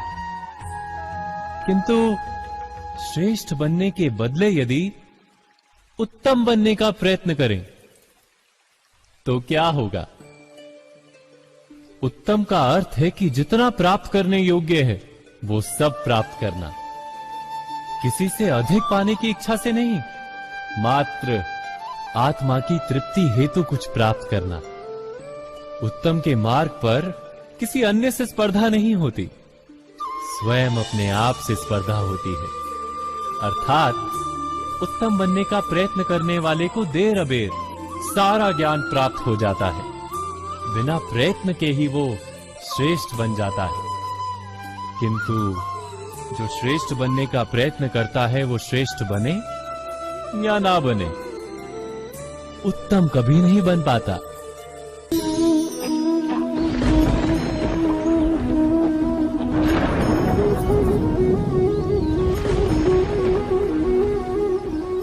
सपनों और पूर्वाभासों के आधार पर हम भविष्य के सुख दुख की कल्पना करते हैं। भविष्य के दुख का कारण दूर करने के लिए हम आज योजना बनाते हैं। किंतु कल के संकट को आज निर्मूल करने से हमें लाभ मिलता है या हानि पहुंचती है? ये प्रश्न हम कभी नहीं करते। सत्य तो ये है कि संकट और उसका निवारण साथ जनते हैं, व्यक्ति के लिए भी और सृष्टि के लिए भी। नहीं, आप अपने भूतकाल का स्मरण कीजिए, इतिहास को देखिए, आप तुरंत ही ये जान पाएंगे कि जब जब संकट आता है तब तब उसका निवारण करने वाली शक्ति भी जन्म लेती है। यही तो जगत का चलन है। वस्तुतः संकट ही शक्ति के जन्म का कारण है। प्रत्येक व्यक्ति जब संकट से निकलता है तो एक पद आगे बढ़ा होता है, अधिक चमकता है, आत्मविश्वास से अधिक भरा होता है, न केवल अपने लिए अपितु विश्व के लिए भी। क्या ये सत्य नहीं? वास्तव में संकट का जन्म है एक अवसर का जन्म, अपने आप को बदलने का, अपने विचारों को ऊंचाई पर करने का अवसर, अपनी आत्मा को बलवान और ज्ञान मंडित बनाने का अवसर। जो ये कर पाता है उसे कोई संकट नहीं होता, किंतु जो ये नहीं कर पाता वो तो स्वयं एक संकट है विश्व के लिए। विचार कीजिए।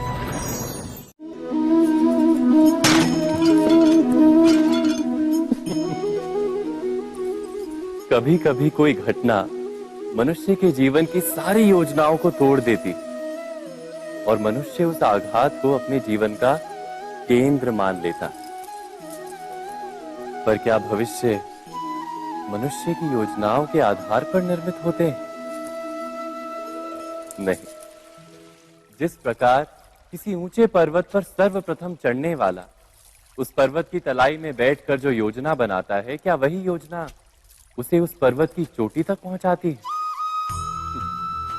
नहीं। वास्तव में वो जैसे जैसे ऊपर चढ़ता है वैसे वैसे उसे नई नई चुनौतियां, नई नई विडंबनाएं, नए नए अवरोध मिलते हैं। प्रत्येक पद पर वो अपने अगले पद का निर्णय करता है।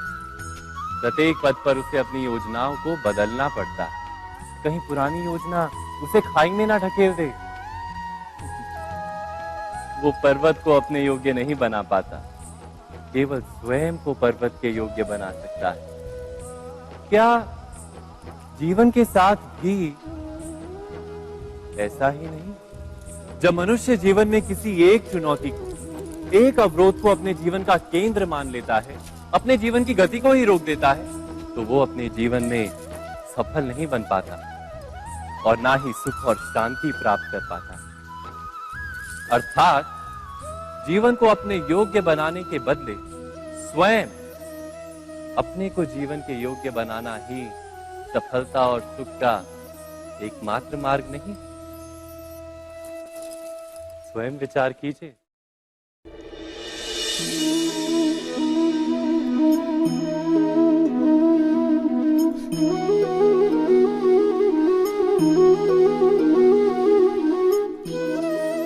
जीवन का हर क्षण निर्णय का क्षण होता है। प्रत्येक पद पर दूसरे पद के विषय में कोई निर्णय करना ही पड़ता है और निर्णय अपना प्रभाव छोड़ जाता है। आज किए गए निर्णय भविष्य में सुख अथवा दुख निर्मित करते हैं, ना केवल अपने लिए, अपने परिवार के लिए भी, आने वाली पीढ़ियों के लिए भी। जब कोई दुविधा सामने आती है तो मन व्याकुल हो जाता है, अनिश्चय से भर जाता है।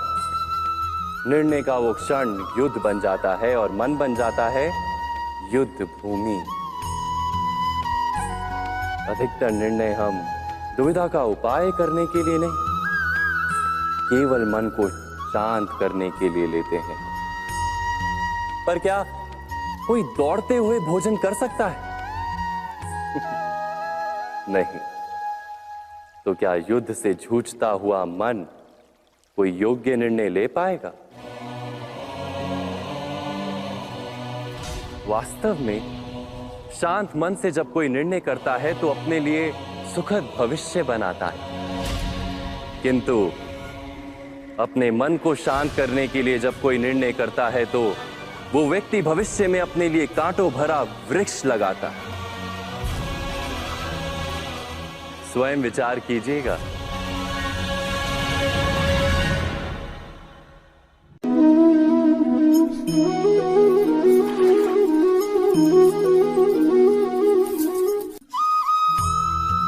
जीवन में आने वाले संघर्षों के लिए जब मनुष्य स्वयं को योग्य नहीं मानता, जब उसे अपने ही बल पर विश्वास नहीं रहता, तब वो सद्गुणों को त्याग कर दुर्गुणों को अपनाता है। वस्तुतः मनुष्य के जीवन में दुर्जनता जन्म ही तब लेती है जब उसके अंतर में आत्मविश्वास नहीं होता। आत्मविश्वास ही अच्छाई को धारण करता है। ये आत्मविश्वास है क्या?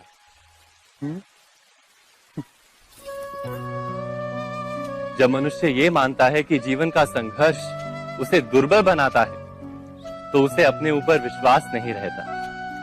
वो संघर्ष के पार जाने के बदले संघर्ष से छूटने के उपाय ढूंढने लगता है। किंतु जब वो ये समझता है कि ये संघर्ष उसे अधिक शक्तिशाली बनाते हैं, ठीक जैसे व्यायाम करने से देह की शक्ति बढ़ती, तो प्रत्येक संघर्ष के साथ उसका उत्साह बढ़ता है। अर्थात आत्मविश्वास और कुछ भी नहीं, मन की स्थिति, जीवन को देखने का दृष्टिकोण मात्र है। और जीवन का दृष्टिकोण तो मनुष्य के अपने वश में होता है। स्वयं विचार कीजिए।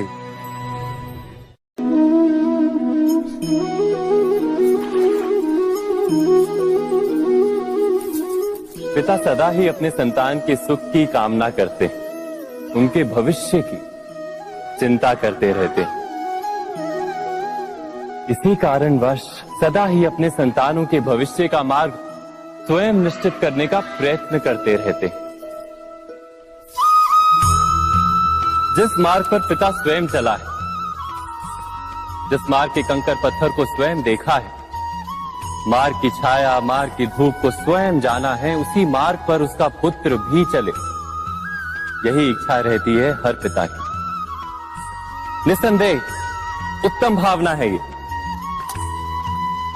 किंतु 3 प्रश्नों के ऊपर विचार करना हम भूल ही जाते हैं। कौन से प्रश्न? प्रथम प्रश्न, क्या समय के साथ प्रत्येक मार्ग बदल नहीं जाते? क्या समय सदा ही नई चुनौतियों को लेकर नहीं आता? तो फिर बीते हुए समय के अनुभव नई पीढ़ी को किस प्रकार लाभ दे सकते हैं? दूसरा प्रश्न, क्या प्रत्येक संतान अपने माता पिता की छवि होता है? हाँ, संतानों को संस्कार तो अवश्य माता पिता देते हैं, किंतु भीतर की क्षमता तो ईश्वर देते हैं। तो जिस मार्ग पर पिता को सफलता मिली है, विश्वास है कि उसी मार्ग पर उसकी संतानों को भी सफलता और सुख प्राप्त होगा। तीसरा प्रश्न, क्या जीवन के संघर्ष और चुनौतियां लाभकारी नहीं होती? क्या प्रत्येक नया प्रश्न एक नए उत्तर का द्वार नहीं खोलता? तो फिर संतानों को नए नए प्रश्नों, संघर्षों और चुनौतियों से दूर रखना, ये उनके लिए लाभ करना कहलाएगा या हानि पहुंचाना? अर्थात जिस प्रकार संतान के भविष्य का निर्माण करने के बदले उसके चरित्र का निर्माण करना श्रेष्ठ है, वैसे ही संतानों के जीवन का मार्ग निश्चित करने के बदले उन्हें नए संघर्षों के साथ जूझने के लिए मनोबल व ज्ञान देना अधिक लाभदायक नहीं होगा? स्वयं विचार कीजिए। मनुष्य की सबसे बड़ी दुर्बलता क्या होती है? सोचिए। धन, प्रेम, अहंकार। मनुष्य की सबसे बड़ी दुर्बलता होती है उसके रहस्य। चाहे आप कितने भी शक्तिशाली क्यों ना हो, कितने भी प्रबल क्यों ना हो, परंतु उसके रहस्य उसके नाश की चाबी होती है। इसलिए यदि प्रबल रहना है, शक्तिशाली रहना है, समर्थ रहना है, तो अपने रहस्य को किसी को भी ना बताएं, ना मित्र को और ना ही शत्रु को, क्योंकि समय पड़ने पर कब कौन शत्रु हो जाए ऐसा कहना संभव नहीं। विभीषण को रावण के अमृत कुंड का ज्ञात था, इसीलिए प्रभु श्री राम रावण का वध करने में सफल हो सके। इसलिए उचित यही है कि आप अपने रहस्य को स्वयं तक ही सीमित रखें। मनुष्य जीवन की परीक्षा में सफल होने के लिए क्या नहीं करता? वो परिश्रम करता है, दौड़ भाग करता है, और ये सब करने के पश्चात भी जब उसका काम नहीं बनता तो वो नकल करता है ना? तनिक लौटिए अपने बचपन में, स्मरण कीजिए अपने बचपन की स्मृतियों का। क्या स्मरण हुआ? विद्यालय में जब आप परीक्षा देने जाते थे तो क्या होता था? आप ना सही परंतु कोई ना कोई सफलता पाने के लिए नकल करता ही था और उत्तीर्ण भी हो जाता था, है ना? परंतु जीवन की परीक्षा ऐसी नहीं होती। नकल करने वाला सफल नहीं होता। कारण विद्यालय में सबके प्रश्न पत्र एक होते थे, परंतु जीवन के प्रश्न पत्र और उनकी कठिनाई सबके लिए भिन्न होती, तो निश्चित रूप से उनके उत्तर भी भिन्न होंगे ना। इसलिए यदि आपको जीवन में सफलता पानी है तो नकल ना कीजिए, स्वयं के प्रश्नों का उत्तर स्वयं ढूंढिए और सफलता आपकी ही होगी।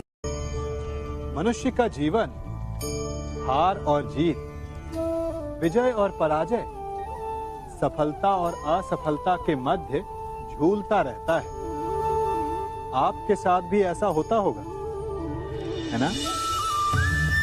जब आप सफल होते हैं, किसी चुनौती पर विजय पाते हैं, तो मन प्रसन्नता से आनंद के उपवन में झूमने लगता है, और जब आप असफल होते हैं तब मन दुख और पीड़ा के सागर में डूबने लगता है। परंतु वास्तव में सफलता और असफलता है क्या? तनिक ध्यान से सोचिए। ये केवल हमारी मनोस्थिति मात्र है। हमारी पराजय तब नहीं होती जब हमारा शत्रु विजय प्राप्त कर ले। हमारी पराजय तब होती है जब हम पराजय स्वीकार कर लें। हम असफल तब नहीं होते जब हम लक्ष्य ना पा सके। हम असफल तब होते हैं जब हम प्रयास करना बंद कर दें। इसलिए प्रयास करते रहें और हार ना माने, क्योंकि जिस दिन आप हार स्वीकारना बंद कर देंगे, जीत आपके चरणों में होगी।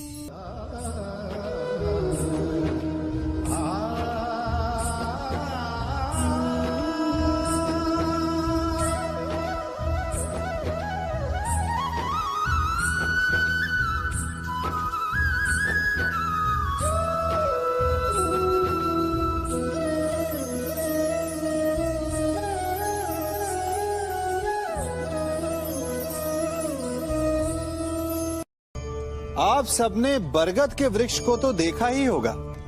क्या आपको ज्ञात है, बरगद के वृक्ष के बीज का आकार राई से भी छोटा होता है, परंतु बरगद का वृक्ष संसार के महाकाय वृक्षों में जाना जाता है। जब उसका जन्म होता है तब उसमें वो जटाएं, वो शाखाएं नहीं होती, परंतु जैसे जैसे उसका विस्तार होता है, जैसे जैसे वो अधिक शाखाओं का भार उठाता है, अधिक पत्तियों का सृजन करता है, वैसे वैसे उसकी शाखाएं जटाएं बनकर जड़ तक पहुंचती है और इस वृक्ष को सहारा देती है। ये जीवन का बहुत महत्वपूर्ण पथ है। बिना लोभ लालच शुभ कार्य करें, अन्य लोगों की सहायता करें। धीरे धीरे आपने जिनकी सहायता की वो आपके सहायक बनते जाएंगे, आपकी जड़ों को और बलशाली बनाएंगे, आयु मान और आकार बढ़ाएंगे। सहजीवन, सहायता और निष्काम कर्म आपको मृत्यु के पश्चात भी मरने नहीं देगा, आपको अमर रखेगा। हमारा शरीर प्रकृति का एक महान आविष्कार है। इससे जटिल संरचना संसार में और कोई नहीं। हमारा शरीर जितना जटिल है, यदि इसे ठीक से जाना जाए तो इससे अधिक सरल ज्ञान देने वाला और कोई नहीं। हमारे शरीर में 5 इंद्रियां होती हैं जो हमें भाव, गुण और वस्तुओं का बोध कराती हैं। हमारे पास आंखें हैं, नाक है, स्पर्श के लिए त्वचा है, कान है और जीभा है। सबका भिन्न भिन्न कार्य है। आंखों से देखना, कानों से सुनना, नथनों से श्वास लेना, त्वचा से स्पर्श करना और जीवा से स्वाद लेना। परंतु क्या आपने कभी सोचा कि प्रकृति ने हमें 2 आंखें दी, 2 नथुने दी, 2 कान दी, स्पर्श के लिए ये पूरा शरीर दिया, परंतु जीवा केवल 1 दी? ऐसा क्यों? क्योंकि प्रकृति चाहती है कि हम देखें अधिक, सुने अधिक और ज्ञान अधिक अर्जित करें, बोले कम। क्योंकि अधिक वाचाल नाश को निमंत्रण देता है। स्मरण रखिएगा।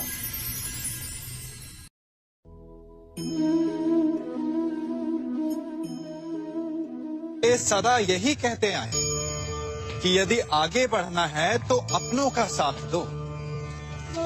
सत्य कहते हैं, अपनों का साथ देना ही चाहिए, परंतु साथ देने से पूर्व ये अवश्य पहचान लेना चाहिए कि अपने हैं कौन। क्या अपने वही होते हैं जिनके साथ हमारा रक्त संबंध होता है, या अपने मित्र? अपने वो होते हैं जो हमें सद्कार्य के लिए प्रेरित करें, हमें आगे बढ़ाएं, हमारा साथ दें। और वो जिनका साथ देने से समाज का नाश, धर्म की हानि हो, वो सगे हो करके भी सगे नहीं होते। इसलिए जब अपनों की परिभाषा का चुनाव करें तो उन्हें अपना माने जो आपका साथ दे, उन्हें नहीं जो हमें अज्ञान के मार्ग पर ले जाएं।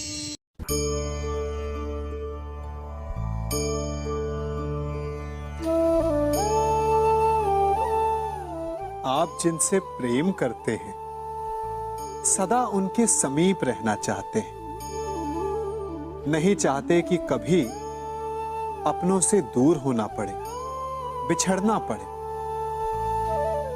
परंतु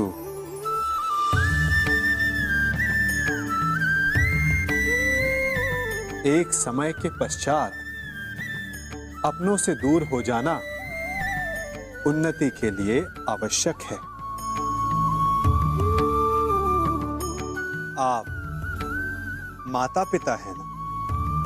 यदि आप अपनी संतान के जीवन के हर पग पर उनका मार्गदर्शन करते रहेंगे तो आपकी संतान स्वयं मार्ग चुनना कैसे सीखेगी? मार्ग के कांटों से स्वयं को बचाना कैसे सीखेगी?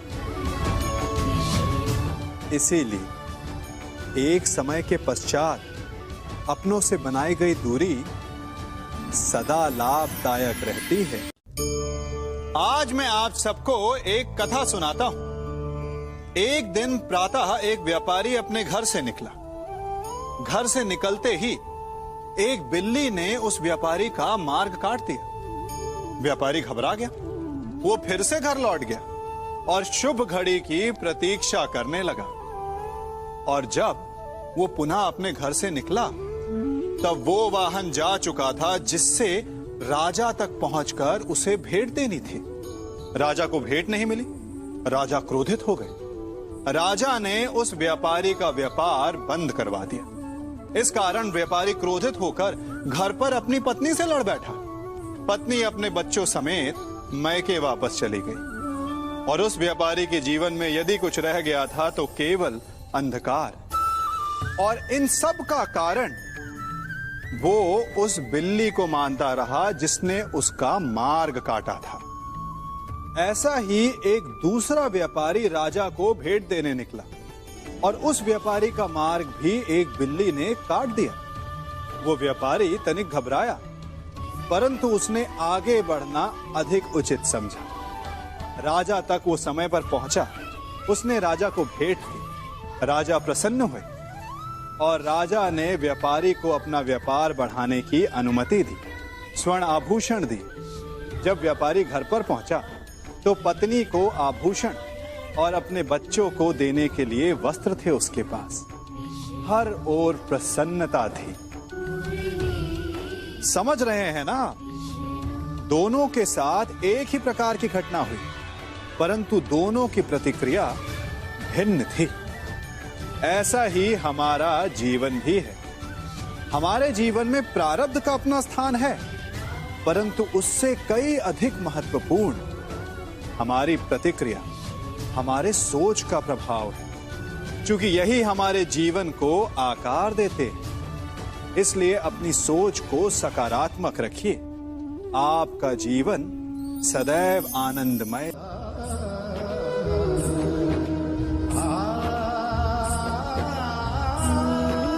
हम सभी अपने जीवन में कोई ना कोई कार्य करते हैं। कार्य करते हैं तो थकान की अनुभूति होती है, और यदि थकान ना उतरे तो कार्य करने का मन नहीं करता। हम आशा करते हैं कि कदाचित एक दिन में 24 के स्थान पर 26 घंटे होते तो आराम करने के लिए हमें और अधिक समय मिल जाता। हमें ऐसा अनुभव होता है कि हम बहुत अधिक कार्य कर रहे हैं, है ना? परंतु क्या आपने कभी सोचा है कि जो लोग संसार में सफल हैं, उनके पास भी सफल होने के लिए दिन में केवल 24 घंटे थे, तो फिर वो सफल क्यों है? इसका एक छोटा सा रहस्य है। वो कार्य चुनते हैं जो उन्हें प्रिय है, जिसे करने में उन्हें आनंद आता है। उन्हें लगता ही नहीं कि वो कार्य कर रहे हैं, उन्हें लगता है कि वो प्रतिपल आनंद मना रहे हैं। और जब आप आनंद मनाते हैं तो थकान कैसी? इसलिए यदि आप जीवन में कोई भी कार्य करें तो वो आपके मन को भाना चाहिए, या जो कार्य आप कर रहे हैं उसे अपने मन को भा देने दो। सफलता आपको मिलेगी। कभी सोचा है हमारा जीवन भी उस रेत की घड़ी की भांति है? जो रेत नीचे गिर चुकी है वो हमारा अतीत है, जो अब भी ऊपर है वो हमारा आने वाला भविष्य है, और वर्तमान ये संकुचित स्थल है जहां से धीरे धीरे करके रेत गिर रही है। अर्थात हमारे पास जीने के लिए यही एक क्षण है। उसका उपयोग कैसे करना है ये हम पर निर्भर करता है। जो बीत गया उसका दुख मनाना है, या जो भविष्य में होने वाला है उसकी प्रतीक्षा में क्रोध करना है। सब कुछ करने के लिए यही एक क्षण है। प्रसन्न रहना है तो उसके लिए भी यही एक पल है। प्रतीक्षा करते रहोगे तो ये पल भी भूतकाल में बदल जाएगा। इसलिए आनंद के लिए, परोपकार के लिए प्रतीक्षा ना कीजिए। आपके पास जो पल है उनका भरपूर सदुपयोग कीजिए, क्योंकि इस घड़ी को पलटकर आप फिर से समय अवश्य गिन सकते हैं, परंतु अपना बीता हुआ समय आप वापस नहीं लौटा पाएंगे।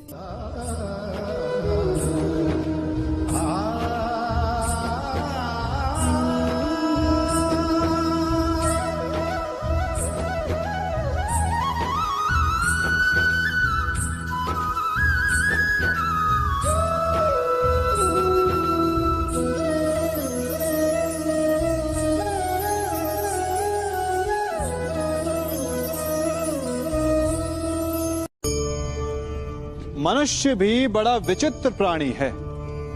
अपनों से नीचे के स्तर के लोगों को वो हे दृष्टि से देखता है, उनका उपहास उड़ाता है, उनसे बार बार कहता है कि तुम्हारा कुछ नहीं हो सकता, तुम भविष्य में कुछ नहीं कर पाओगे।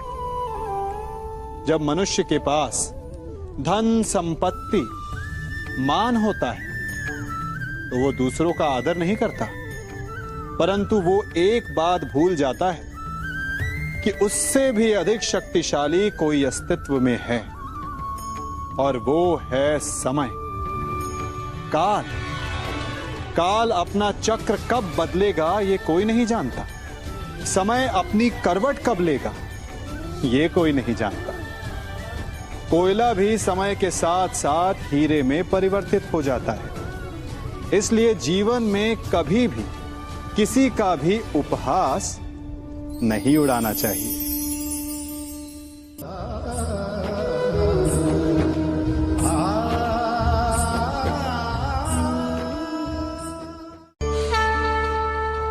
गर्व, अभिमान और अहंकार, ये तीनों सुनने में एक जैसे लगते हैं, परंतु तीनों का अर्थ भिन्न होता है और परिणाम भी। तीनों का आरंभ प्रेम से होता है। स्वयं से प्रेम, परिश्रम हमारे मन में गर्व को जन्म देता है और सफलता अभिमान जगाती है। यहां तक ठीक है, परंतु जब ये भावना अहंकार बन जाती है तब वो समस्या बन जाती है, क्योंकि सबसे बुरा अंत अहंकारी का ही होता है। परंतु मनुष्य के लिए पहेली यही है कि पहचाना कैसे जाए कि अहंकार जग गया है और उसका दमन आवश्यक है। इसका उत्तर मैं नहीं, आपका मन देगा। जब तक आप स्वयं से प्रसन्न हैं, जब तक आप सबसे ऊंचा उठने का प्रयास कर रहे हैं, तब तक ठीक है। परंतु जब आपके मन में दूसरों को नीचा समझने का भाव आ जाए तो सावधान हो जाइए, क्योंकि यही अहंकार है जो वास्तव में आपको हीन कर रहा है।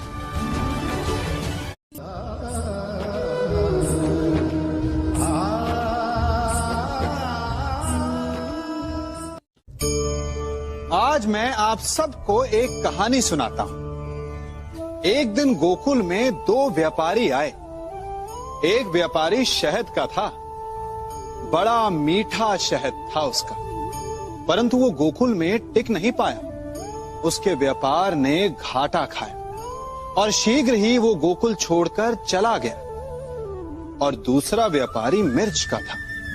पहले दिन वो एक पोटली लाया और दूसरे ही दिन वो पूरी बैलगाड़ी भर कर लाया और धीरे धीरे पूरी मथुरा में उसकी धाक जम गई। मुझे बड़ा आश्चर्य हुआ, तो मैंने बाबा से पूछा कि ऐसा क्यों कि एक मीठे शहद का व्यापारी कंगाल हो गया और एक मिर्च का व्यापारी धीरे धीरे नगर सेठ बन गया। बाबा मुस्कुराए और उन्होंने कहा कि मीठी बोली बोलने वाले की तीखी मिर्च भी बिक जाती है और जो कड़वी बोली बोलता है उसका मीठा शहद भी नहीं बिकता। वाह, कितने उत्तम विचार हैं उनके, और उचित ही है। मनुष्य अपने जीवन में सदैव अपने वचनों से उठता है और अपने वचनों से ही गिरता है। इसलिए अपने जीवन में सदैव मीठी बोली बोलने का प्रयास कीजिए, आपका जीवन सरल हो जाएगा। मनुष्य की सबसे बड़ी दुर्बलता क्या होती है? सोचिए। धन, प्रेम, अहंकार। मनुष्य की सबसे बड़ी दुर्बलता होती है उसके रहस्य। चाहे आप कितने भी शक्तिशाली क्यों ना हो, कितने भी प्रबल क्यों ना हो, परंतु उसके रहस्य उसके नाश की चाबी होती है। इसलिए यदि प्रबल रहना है, शक्तिशाली रहना है, समर्थ रहना है, तो अपने रहस्य को किसी को भी ना बताएं, ना मित्र को और ना ही शत्रु को, क्योंकि समय पड़ने पर कब कौन शत्रु हो जाए ऐसा कहना संभव नहीं। विभीषण को रावण के अमृत कुंड का ज्ञात था, इसीलिए प्रभु श्री राम रावण का वध करने में सफल हो सके। इसलिए उचित यही है कि आप अपने रहस्य को स्वयं तक ही सीमित रखें।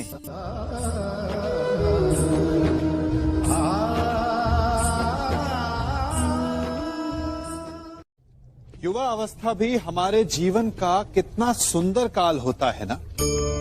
बाहु में बल, मन में कुछ बड़ा कर जाने की चाह, आंखों में भविष्य के सुंदर और कोमल सपने। और इसी अवस्था में मनुष्य के भीतर पनपता है प्रेम।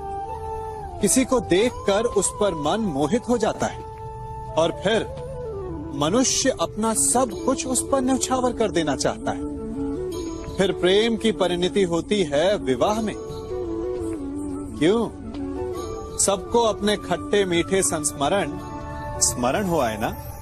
परंतु यहीं से अधिकतर माता पिता और संतान के मध्य विचारों का विरोध प्रारंभ हो जाता है। संतान को लगता है कि उसका चुना जीवन साथी ही उसके लिए उपयुक्त है और माता पिता को लगता है कि संतान अनजाने में भूल कर रही है। संतान का तर्क होता है कि उसे विवाह किससे करना है, ये उसका अधिकार है। और माता पिता का तर्क ये होता है कि अब भी जीवन साथी चुनने की समझ संतान में है ही नहीं। तो इस अवरोध को काटा कैसे जाए, उचित निर्णय कैसे लिया जाए? इसका एक ही मार्ग है, अपने उत्तरदायित्व का भान और अपनों से बड़ों के मापदंडों का भान। विवाह करने से पूर्व ये जान लेना आवश्यक है कि विवाह केवल अपने प्रेम को पाने का मार्ग नहीं है, अपितु विवाह से जीवन का एक नया द्वार भी खुलता है। और हर नए जीवन के साथ नए उत्तरदायित्व भी होते हैं। और यदि इन उत्तरदायित्वों को समझकर निर्णय लिया जाए तो विश्वास कीजिए, आपका दाम्पत्य जीवन आनंद से भरा रहेगा और आपको कभी ये पछतावा नहीं होगा कि आपने कोई अनुचित निर्णय लिया।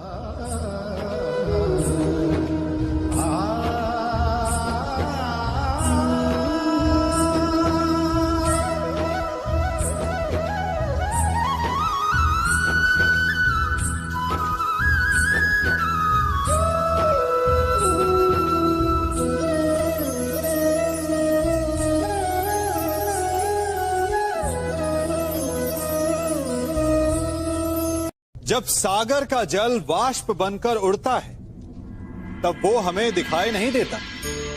मेघ उस जल को अपने भीतर छिपा लेते हैं, लंबी यात्रा करते हैं, प्रयास करते हैं कि वो जल सदा उनके भीतर छिपा रहे। परंतु जब वायु का वेग उन्हें उड़ाकर किसी पर्वत से ले जाकर के टकरा देता है तब उन मेघों को बरसना ही पड़ता है, क्योंकि यही नियति है, यही प्रकृति है। क्योंकि जल को सागर में जाकर मिलना ही है। ठीक ऐसा ही हमारे साथ भी होता है। हम सत्य को अपने मन के मेघों में चाहे जितना छिपाने का प्रयास कर लें, परंतु समय की आंधी उसे वास्तविकता के पर्वत से ले जाकर के टकराकर हमारे समक्ष ले ही आती है। जिस भय के कारण आप सत्य को सामने नहीं लेकर आना चाहते, एक दिन वही भय हमारे समक्ष आकर खड़ा हो जाता है और फिर हम लाचार हो जाते हैं, क्योंकि हमने उस भय का सामना करने की तैयारी नहीं की होती। इसलिए सत्य से भागे नहीं, उसे छिपाए भी नहीं, उसे स्वीकार करें। भविष्य की बड़ी विपत्ति से बच जाएंगे।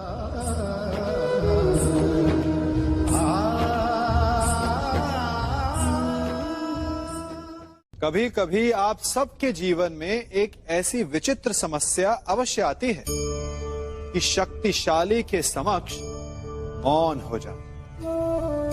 उस शक्तिशाली से विवाद करने से बचने के लिए आप मौन रह जाते।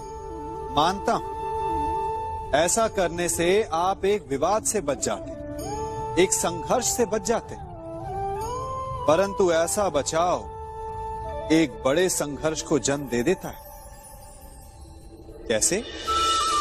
हमारा मौन रहना अनजाने में उसका समर्थन बन जाता है और वो स्वयं को अधिक शक्तिशाली अनुभव करता है और यहां से हमारा दमन प्रारंभ हो जाता है। एक के बाद एक हम अन्याय में अनचाहे रूप से सम्मिलित होते चले जाते हैं। तो इसका तोड़ क्या है, ये समझने के लिए ये जानना आवश्यक है कि ऐसी कौन सी बात है जो आपको विरोध करने से रोकती है। ये सामने वाले की शक्ति नहीं जो आपको रोकती है, ये आपके भीतर छिपा भय है जो आपको रोकता है। हाँ, कभी कभी भय आपकी सुरक्षा अवश्य कर सकता है, परंतु साथ साथ ये भी जानना आवश्यक है कि ये भय ही है जो आपको मौन भी रखता है। इसलिए अपने मन से भय को निकालिए और खुलकर अनीति का, अन्याय का विरोध कीजिए और फिर देखिएगा आपका मन कितना मुक्त, कितना हल्का अनुभव करेगा।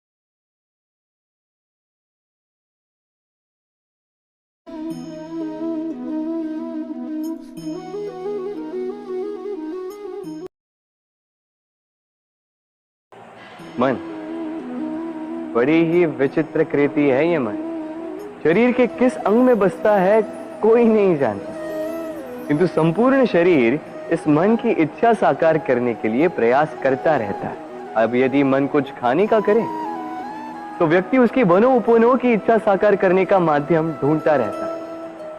अब यदि मन किसी को शत्रु समझ ले तो व्यक्ति उसे नष्ट करने का हर संभव प्रयास करता है। अब यदि मन किसी से प्रेम करे तो उसकी प्रसन्नता के लिए हर सीमा लांघने के लिए सज्ज रहता है। परंतु जीवन सुखद हो इसके लिए आवश्यक है कि मन खाली हो।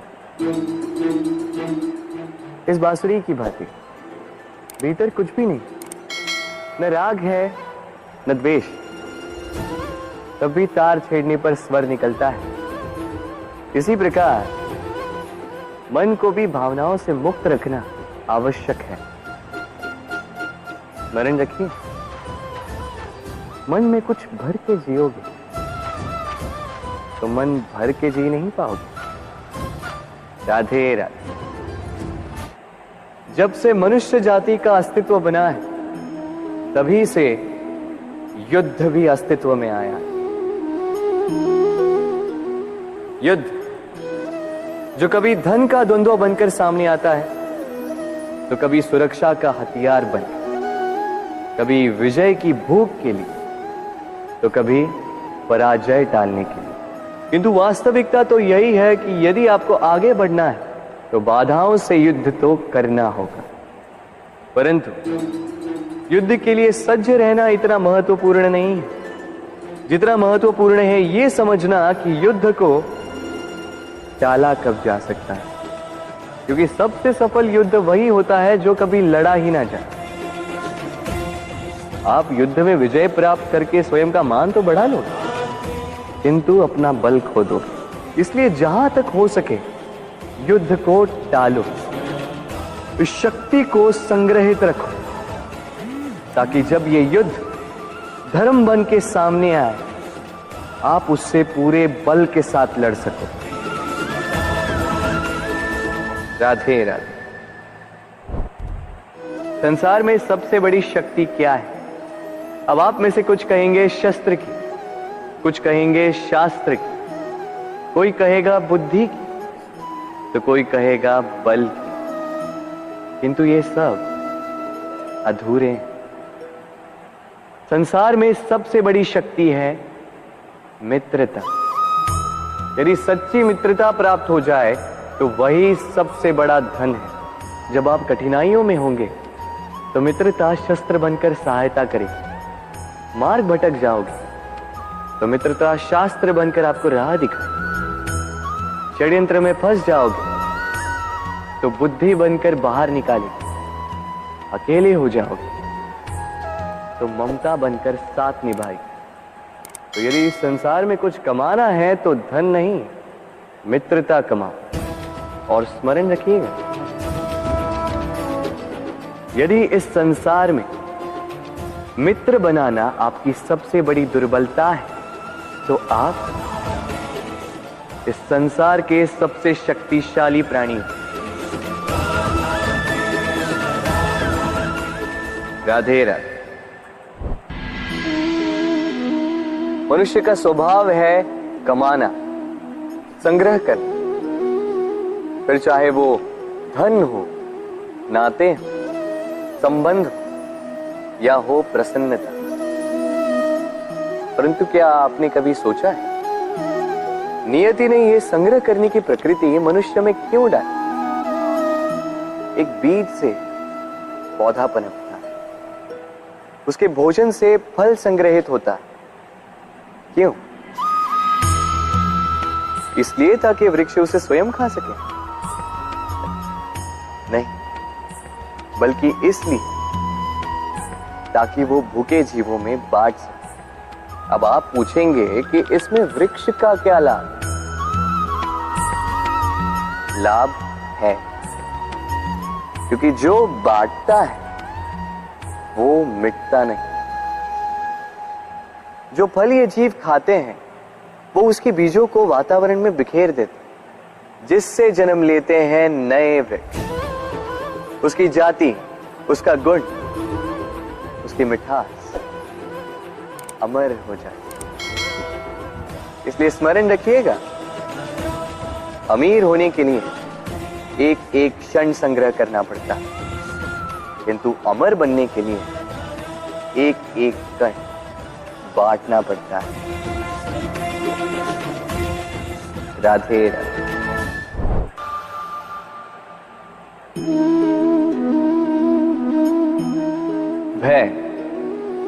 भय सबको होता है, चाहे वो पशु हो, पक्षी हो या मनुष्य।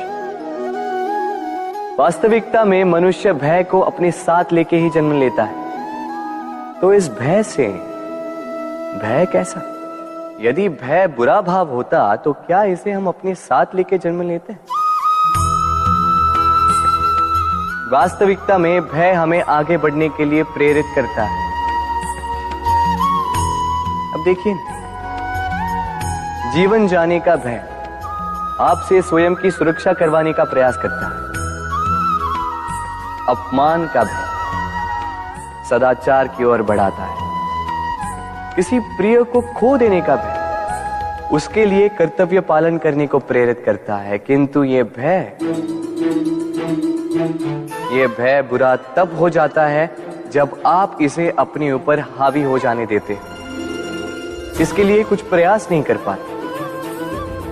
इसलिए यदि इस भय को उपयोग में लाना है, आपको स्वयं इस भय के ऊपर हावी हो जाना होगा। तो तोड़ दीजिए भय की सीमाएं। अपनी आत्मा को छोड़ के किसी और के समक्ष सर मत झुकाइए। और स्मरण रखिए,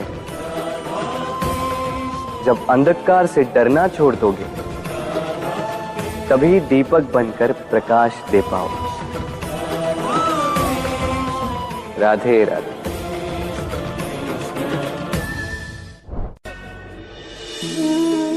प्रेम संसार का सबसे पवित्र बंधन है, पर सच पूछो तो ये बंधन से मुक्ति है, स्वतंत्रता है।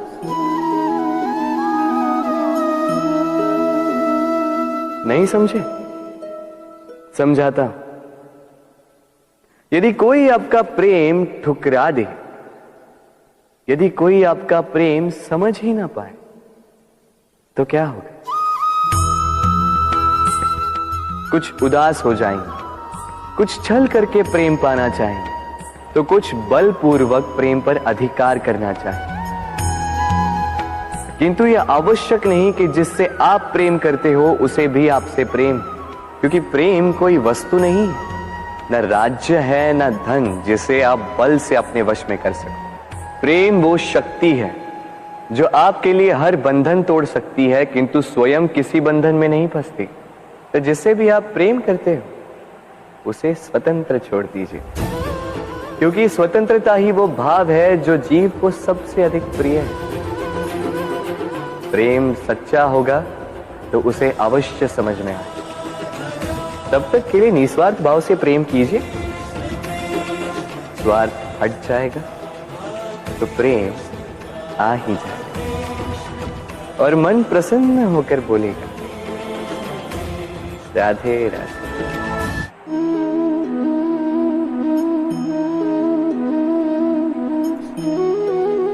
कितना सुंदर प्रतिबिंब है। इसका कारण क्या है? मेरा रूप सुंदर है या ये जल स्वच्छ है? नहीं, ये जल स्थिर है, शांत है।